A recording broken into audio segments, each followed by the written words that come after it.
નમસ્કાર દર્શક મિત્રો, એસડી ન્યૂઝ ગુજરાતી ચેનલ પર આપનું સ્વાગત છે અને હું આપની સાથે વૈશાલી પુબારુ. કરીશું નજર આજના સમાચાર પર.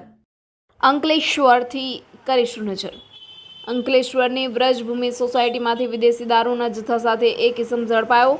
શહેર એ ડિવિઝન પોલીસે 19,800 રૂપિયાનો વિદેશી દારૂનો જથ્થો કબજે કર્યો. અંકલેશ્વરની વ્રજભૂમિ સોસાયટીમાંથી શહેર એ ડિવિઝન પોલીસે એક ઇસમના મકાનમાંથી ₹19,000 ઉપરાંતનો વિદેશી દારૂનો જથ્થો ઝડપી પાડી બુટલેગરની ધરપકડ કરી વધુ તપાસ હાથ ધરી છે. પોલીસ સૂત્રીય માહિતી મુજબ અંકલેશ્વર શહેર ડિવિઝન પોલીસને હાંસોટ રોડ ઉપર આવેલ વ્રજભૂમિ સોસાયટીમાં રહેતા પ્રશાંત પટેલે પોતાના ઘરમાં વિદેશી દારૂનો જથ્થો સંતાડેલો હોવાની માહિતી મળી હતી. જે માહિતીના આધારે શહેર ડિવિઝન પોલીસે રેડ કરતા મકાનમાંથી વિદેશી દારૂનો જથ્થો મળી આવ્યો હતો. પોલીસે ₹19,800 ની કિંમતનો વિદેશી દારૂનો જથ્થો કબજે કરી પ્રશાંત પટેલની અટકાયત કરી ગુનો નોંધી વધુ તપાસ હાથ ધરી છે. Reporter Jayesh Prajapati, SD news Gujarati, Ankleshwar.